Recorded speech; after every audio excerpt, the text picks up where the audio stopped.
really is the government's view on net zero carbon emissions. Now, officially, they're committed to reaching it by 2050. But this week, the government made some big announcements about new oil and gas projects in the North Sea. They've issued hundreds of new licences. They say using our own resources is greener than importing them from abroad. Well, let's hear directly from the Energy Security Secretary, Grant Shapps. This is what he had to say. But we won't do it as Labour want to do, by denying ourselves access to our own oil and gas and instead crazily importing it with up to 4 times the amount of embedded carbon. It is a bonkers policy from Keir Starmer, which this Conservative government is doing this in a practical and sensible manner, which I think will help people. But that's one policy. There are also rumours that the Business Secretary, Kemi Badenoch, is pushing back against green laws that could impact our car industry.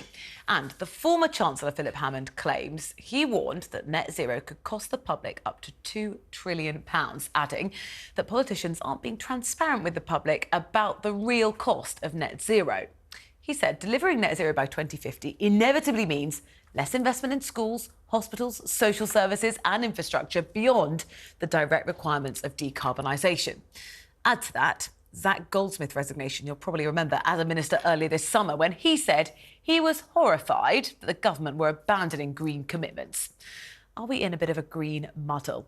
Let's find out more. Joining me to discuss this are Donnachadh McCarthy, Director of the Climate Media Coalition, and Craig Mackinlay, Tory MP for South Thanet, who's also the chair of the Net Zero Scrutiny Group. Thank you both very much for joining with me. Donnachadh, let's start with you. The government say they are committed to net zero by 2050. From the policy announcements we've seen this week, do you think that claim has credibility? Absolutely not. I mean, the idea that you actually give grants for 100 licences for new oil and gas is extraordinary. Margaret Thatcher would be turning in her grave. Margaret Thatcher understood the threat of climate change. What astounds me this week is as we see global temperatures going through the roof, the highest temperature in 125,000 years, roads on fire, Canada on fire, and instead of the conversation being how can we ramp up protection of Britain and protection of the world against this crisis, we're talking about can we afford to act. It's like Margaret Thatcher says, let's tear up the insurance policy for her shop. She wouldn't have done it. She understood the science and she demanded Britain should stop and cut down our carbon emissions. Shaking his head is Craig. Craig, is the government serious about enacting policy that will help mitigate the impacts of climate change? Well, the one thing I do know about having domestically supplied gas is that it has a much lower CO2 footprint than importing it as LNG ships, supercooled, the diesel to bring them here, ships that maybe not even needed to be built in the first place. We imported LNG from Australia last year in August. Now, the CO2 footprint of that is truly horrific. Surely it is better to domestically supply a shorter distance, shorter supply chains. You've got the energy security that goes with that. Even the Climate Change Committee, and I'm sure even Donnachadh would actually agree with many of the output by Climate Change Committee, IPCC and others, that gas will be part of the energy mix in the UK and the West for a long time to come. And it seems to me if we want to do good things like economic growth, jobs, a nice lot of tax, saving a balance of payments deficit, rather than buying it from Australia, Qatar, the US and wherever else, if we can substitute a bit of that for domestic supply, then I think that's got to be a good thing. I can see nothing wrong with that. And also, there is a CO2 benefit as well. But yes, I'm chairman of the Net Zero Scrutiny Group. I've got quite a number of concerns on what I call greenwash proposals. And I'd love to hear Donnachadh's view on what Drax Power Station do. I think there's something we may actually agree on, I hope. What can be more lunatic than cutting down virgin forests in North America, drying and pelletizing that wood, probably using hydrocarbons to do so, and then sticking them on a ship across the Atlantic. Craig, to the policies that the government have announced this week, which has been, it looks like, to people who are saying, well, OK, I thought your claims were credible about the climate, a bit of a handbrake turn, actually, when it comes to oil and gas licences. Not only that, but we've seen a sort of, some people would say, a knee-jerk reaction, let's say, post the by-election in Uxbridge when it comes to schemes like ULEZ. Suddenly it seems the public realise some of these schemes are going to cost and therefore we don't want them. So policies that maybe prioritise the climate the Conservatives don't want to action right now? Well, we've got the 2008 Climate Change Act. We're committed to that, for good or ill. We had Theresa May's government. While most of us were having Brexit wars, we put through that statutory instrument, 83 minutes of debate, no vote, that took the 80% net zero benchmark up to 100. And even the Climate Change Committee have said that doubled the cost. Now, Uxbridge was a very, very interesting case in point because, not entirely net zero related, but certainly related to nudging people into a way they may or may not live. And they saw the cost of this, £12.50 a day, and they didn't like the look of it. Now, if politicians don't bring people along... Climate.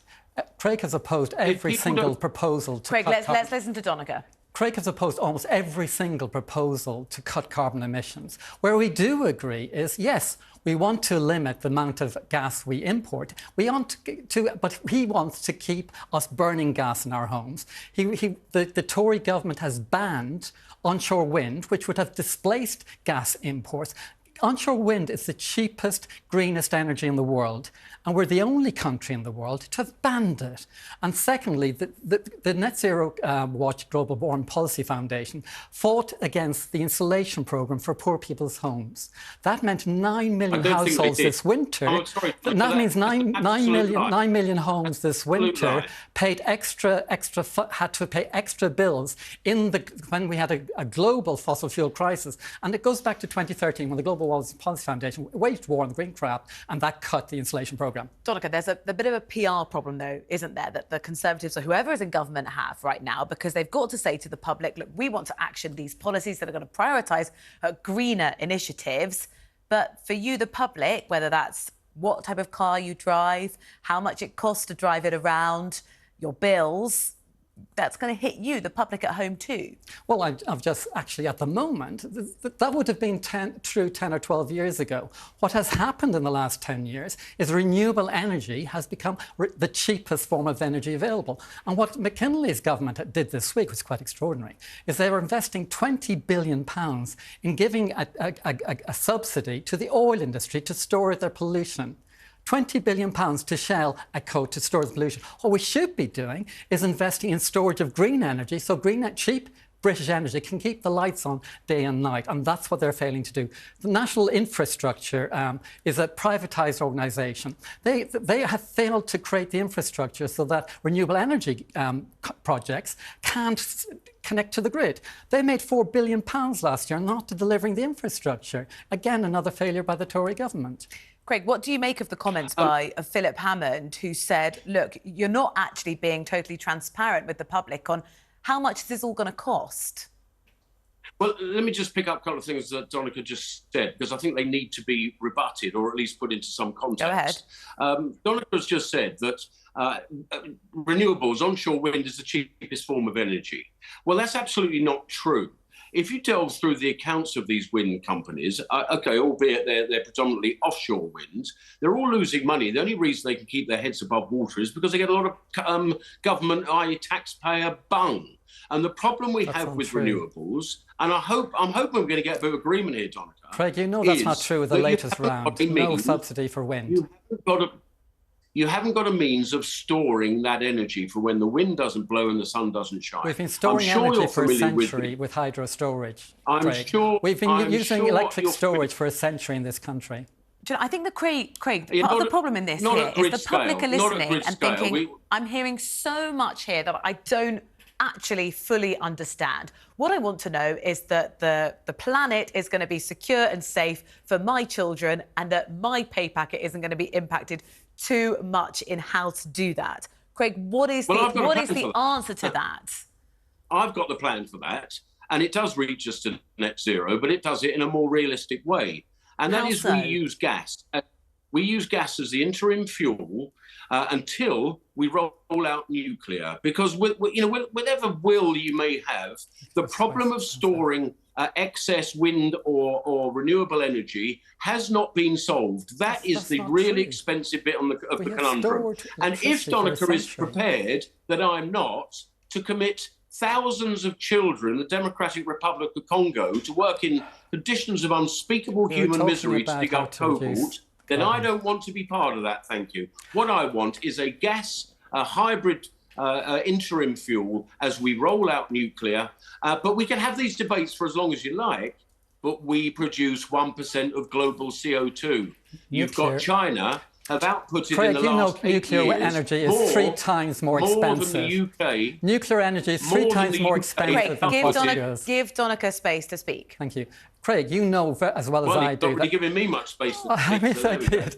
You know as well as I do that nuclear power is 3 times more expensive than wind energy at the moment. And you also know that we've been storing electricity in hydro storage for a century. I invite you to come to my house. My house is powered by solar energy. It's got a battery for 10.5 months of the year. I don't buy a single kilowatt of electricity at night time because we've invented batteries, Craig. And there's also air storage and there's hydrogen storage. I don't know why you're telling people untruths in this programme when we have the energy to store electricity. I will give you the benefit that hydrogen is far better storage medium than electric batteries. But when you look at the supply chain for the rare metals, broadly dominated by China, you've got horrific environmental damage in the mining process. You've got children used in the process of that mining. There's no metals needed for compressed air or hydrogen. Is frankly beyond me. We have to leave it there. I do give Thank you so much to both of you. I think we have just sort of started to creep into why this is so complicated, and ultimately the public at home thinking, OK, what do I care about? Who do I vote for? How much is this going to cost me? Thank you very much to you both. Donnachadh McCarthy, Director of Climate Media Action, really appreciate your time, and Craig Mackinlay, MP for Conservative for South Thanet. To give you an idea of how this sort of playing at home, when asked, we've been asking on social media, look, the former Chancellor Philip Hammond's accused ministers of being dishonest about the real cost of net zero to ordinary people. Ken said this is going to cost the average person a fortune. Andrew makes the point, whatever the UK decision on climate policy is, it will not make the slightest difference to the planet, but it will make us all much worse off financially and the quality of life we have. This clearly, as we've seen from the government's UK Energy Week, is going to be something that causes much controversy and debate, like we've just seen in the run-up to the general election. Thank you very much to both of my guests.